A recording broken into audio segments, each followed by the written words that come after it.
Well, good evening, Milestone. I hope that this week is an awesome week for you.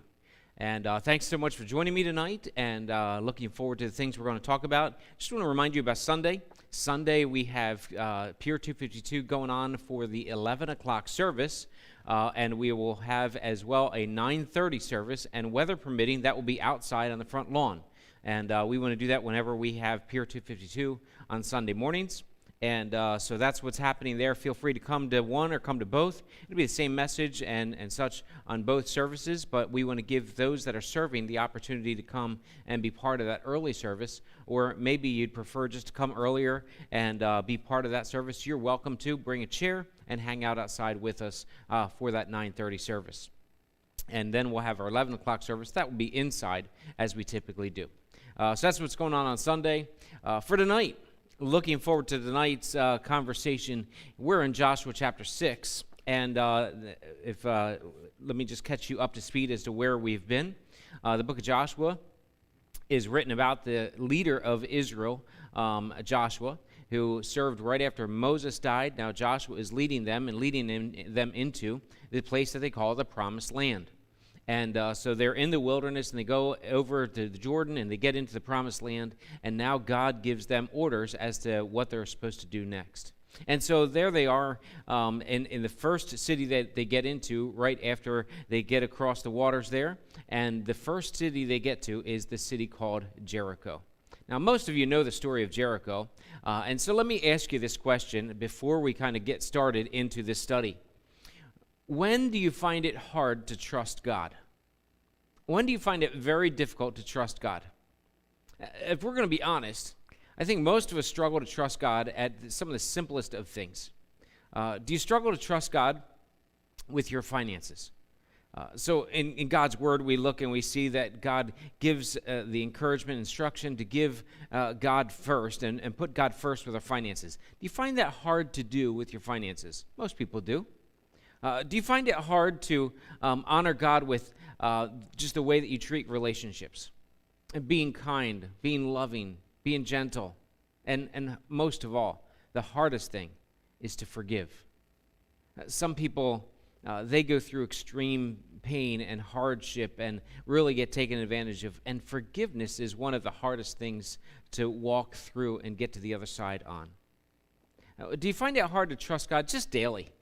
To give up control over the things you want to take control over. Like you want to say a prayer and include God in what's going on, but really you want to retain the control over whatever is going on in your life. Control over your family, your finances, your job, your health, your whatever you can kind of control. You want to control that and kind of keep God informed, but yet you want to stay in control. But sometimes God steps in and takes us a different direction. Do you ever find it hard to trust God in those moments? I would guess that in this story, Joshua and all of Israel had to really figure this thing out. How do you trust God in these moments?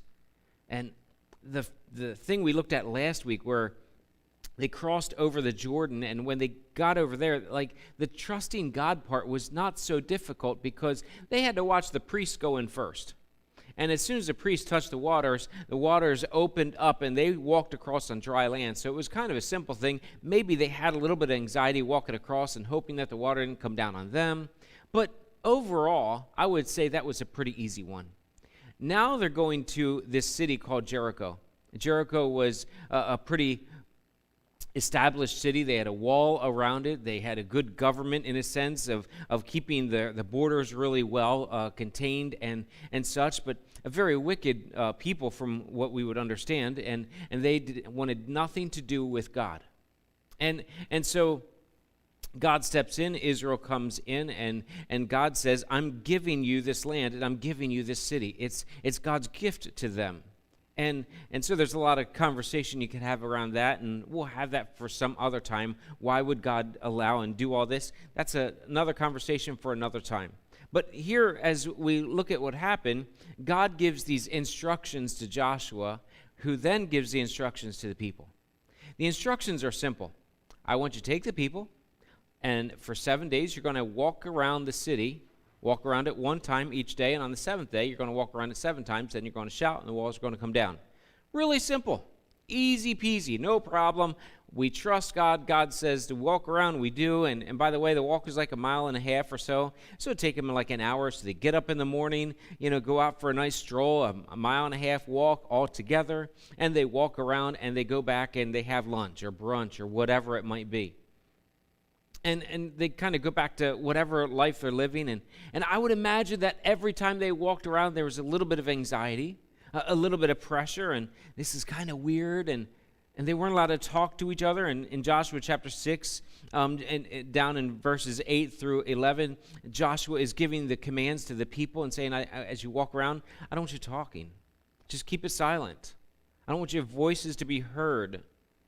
And not until the time that I say, I want you to shout. This is total trust. They didn't go in on a military kind of thing where they have these schemes of here's how we're going to win. They go in saying what David says in Psalms, some trust in horses, some trust in chariots, but we trust in the name of the Lord. We trust in God, and that's all they're going in with. We're going to win. How are you going to win? God's going to just take care of it. So, verse 12, Joshua rose up early in the morning. The priests took up the ark of the Lord, and they all get together, and they begin to walk around, and they do as they did, and they get to day number 7, and you get to verse number 15. On the 7th day, they rose early at the dawn of the day, and so now they've got to walk around 7 times. This is like a 7-hour kind of a walk, and so think about this. At the end of being exhausted, then they have to fight. They've got to climb over the rubble, and they've got to do all the things that they need to do to be able to gain the victory. I'm not sure how much fighting needed to happen, but they had to have some.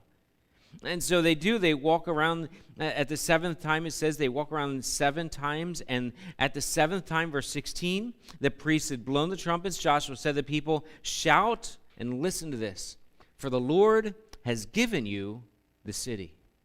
Nothing happened at that point, but Joshua, in total faith, has no control over anything, but trusts God fully and completely and says, God's got this. He's already given it to you, and now all you have to do is shout. So they do. They shout, and the city and all that is within it shall be devoted to the Lord, it says. And they say, except for Rahab the prostitute, and remember the story there where she helped the spies, and so they promised, hey, we're going to make sure we save you. Nothing's going to happen to you.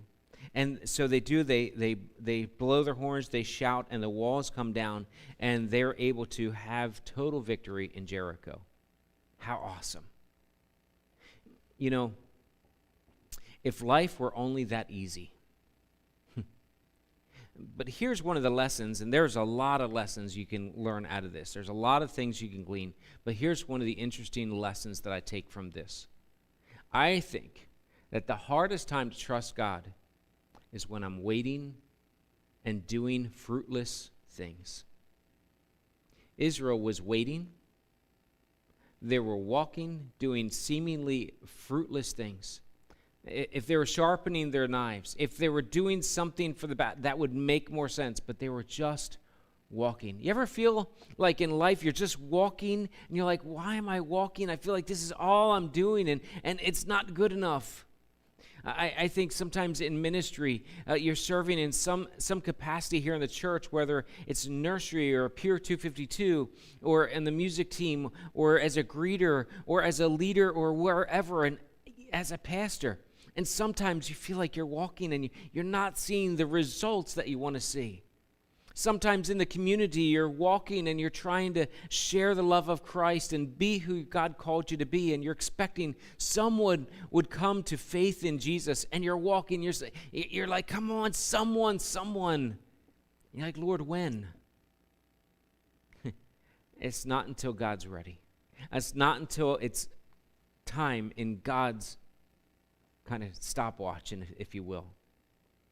And so let me encourage you. The battle belongs to God. You only have to come prepared with what God's given you to come prepared with. And he'll give you the victory in the timing that he wants you to have the victory. So walk. Take one step at a time, one step in front of the other.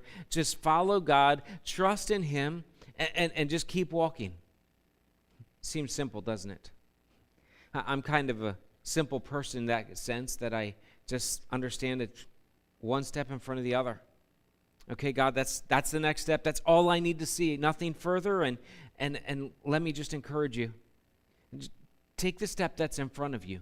Don't take 3 or 4, just one step in front of you, and trust God for the outcome. He knows what He's doing. If He gave them the victory over Jericho, and He did in such an amazing way, then whatever you're faced with today, He'll give you the victory that He has in store for you, in the timing that He has for you as well. And so trust in Him. Hey, I hope this is an encouragement to you. Read through Joshua chapter 6. It's such a tremendous picture of God's sovereignty and God's love and God's grace.